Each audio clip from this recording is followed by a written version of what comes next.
I wanted to make an additional extra help video for you guys for finding the distance between parallel lines.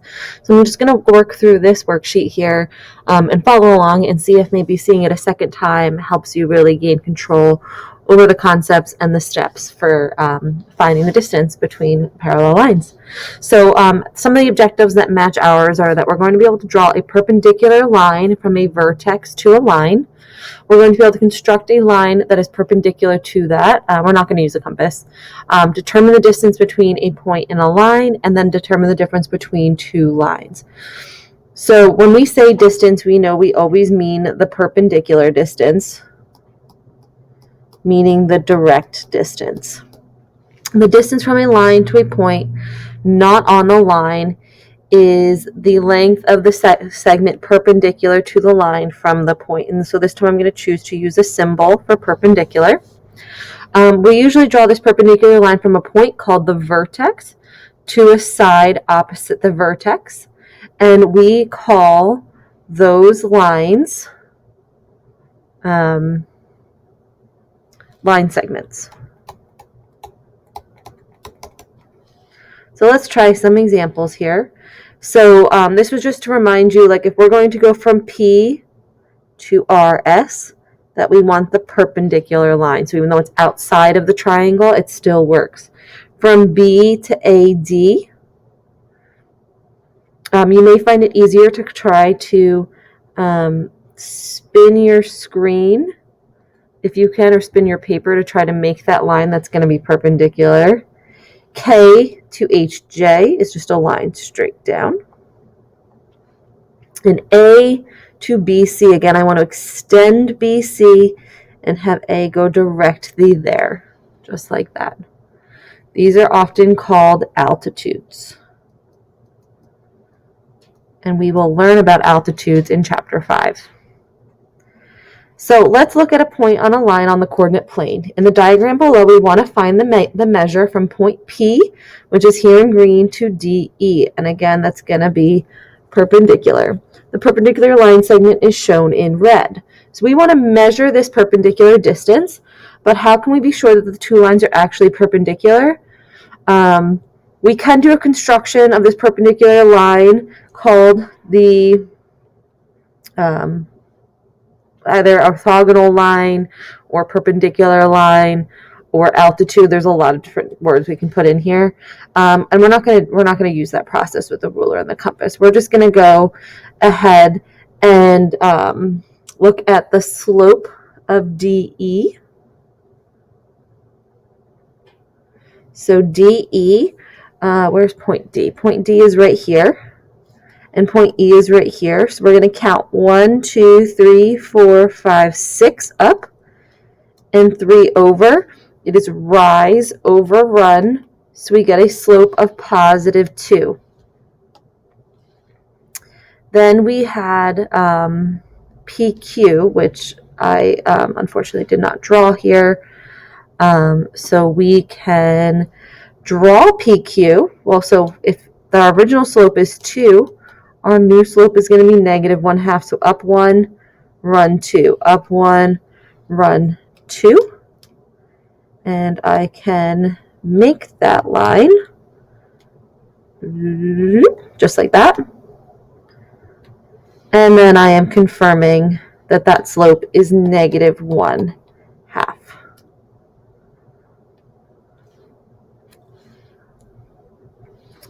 So they're asking us to approximate the distance between P and DE.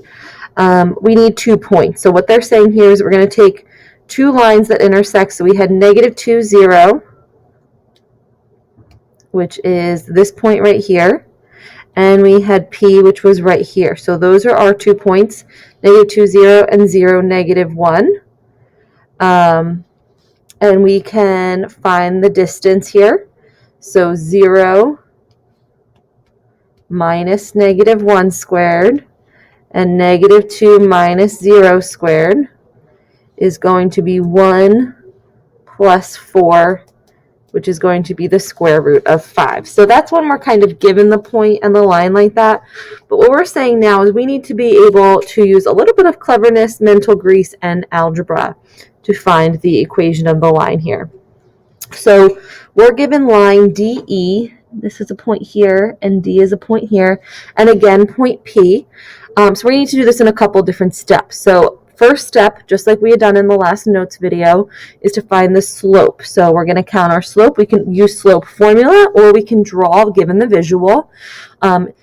Plus side of doing the algebra is that we don't need the visual, and we can get our solution right from here.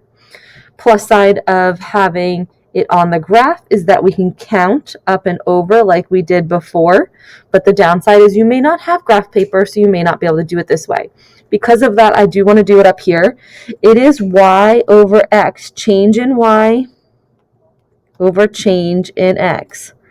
And that's important to remember because I saw a few of you on the quiz flip-flop that and do x over y, and we just want to make sure that we're doing this right. So I'm going to do 4 minus negative 2, and then 0 minus negative 3, 6 over 3, which is 2. So we get our slope. I want to find the equation of this line. So I can do that because here I know my y-intercept, but again, if we didn't have the graph in front of us and I was just given the line, we can plug in what we know. M is 2, and we pick one of our points. I'm going to go with 0, 4. 0, 4. And we get that 4 equals b. So our line must be y equals 2x plus 4. All right, so that's steps 1 or steps 1 and 2, depending on how you want to look at this, of finding the equation of the blue line. Now, we need to find the equation of the line that is perpendicular to that line but goes through P. So point P is located at 0, negative 1, and our new slope, if our original slope was 2, opposite reciprocal would be negative 1/2. So if y equals mx plus b, and our y is negative 1, my slope is negative 1/2, and my x is 0, I get that b equals negative 1. So our equation of the green line, the perpendicular line, is y equals negative 1/2 x minus 1. Okay, now that we have each line, we can find this coordinate. Now you might be saying to me, Miss Fleming, it's clear, it's right there, it's at negative 2, 0.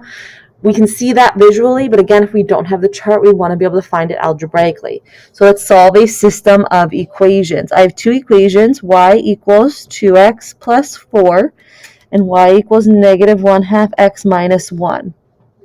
I want to set, since y equals y, I want to set 2x plus 4 equal to negative 1/2 x minus 1. If the y's are equal, then what they're equal to must be equal. So maybe I will add 1/2 x to both sides.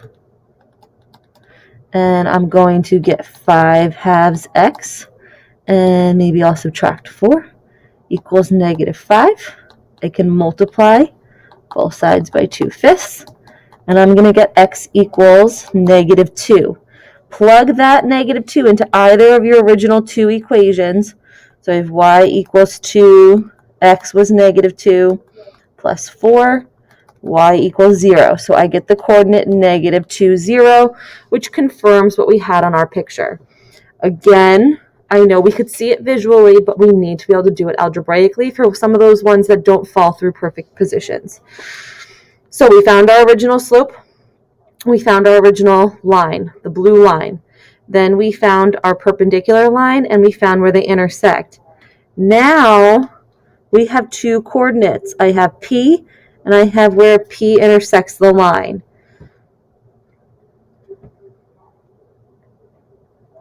And we've done this step already, but I'll do it for you again. We had, again, those points were negative 2, 0. Since we're using the same example from before, it was written out. And 0, negative 1.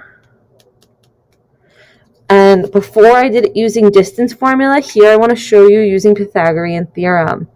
I can draw a right triangle here on my paper. I went over 2 and I went up 1. So if a squared plus b squared equals c squared, then 1 squared plus 2 squared equals c squared. 1 plus 4 equals c squared. 5 equals c squared. So the square root of 5 equals c. So again, you have options here. I used Pythagorean theorem,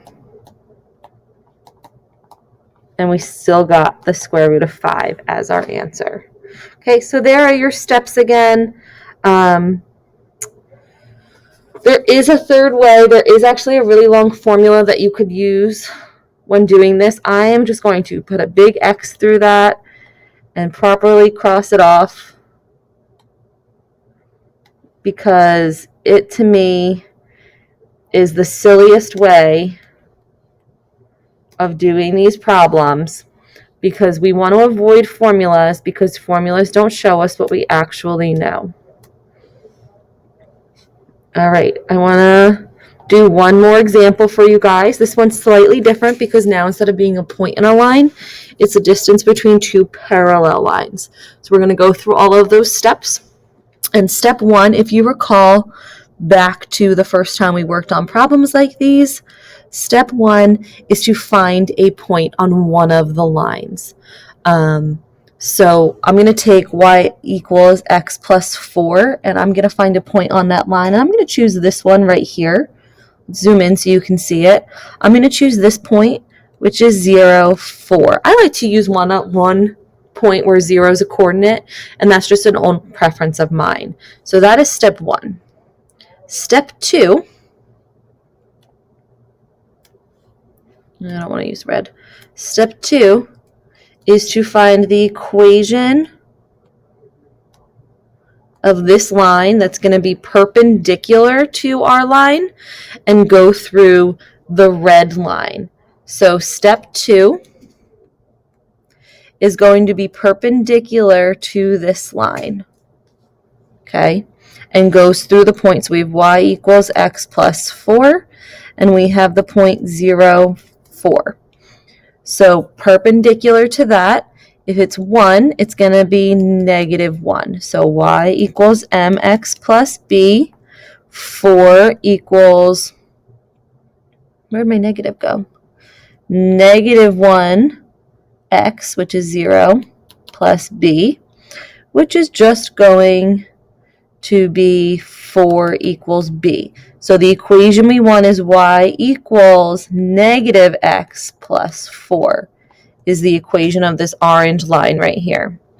Now that we know the equation of that line, just like before, we need to find where the orange line and the red line intersect. So we're going to do that by solving the system. We have y equals negative x plus 4. And be careful here, you have two equations to choose from. We have to choose the other one, the one that goes through negative 6. And y equals x minus 6. Since y equals y, negative x plus 4 must equal x minus 6. Solve that equation. I get 10 equals 2x, so x must equal 5. Okay, does look like it could be 5 over here. That's making sense. I need to plug back in, so I'm going to do it here. Y equals 5 minus 6. I get negative 1. So my coordinate is 5, negative 1. Awesome. So this must be 5, negative 1. Well, now that we know that, there's only one thing left for us to do. And that's going to be from this coordinate to find the distance. We can use distance formula. But again, if we have it here on our graph, and this is 5, negative 1, I know that I can use Pythagorean theorem, draw in my right triangle, count up 1, 2, 3, 4, 5, and count over 1, 2, 3, 4, 5. So a squared plus b squared equals c squared. 5 squared plus 5 squared equals c squared. 25 and 25 are going to give me 50. And I want to take the square root. So that's 5 root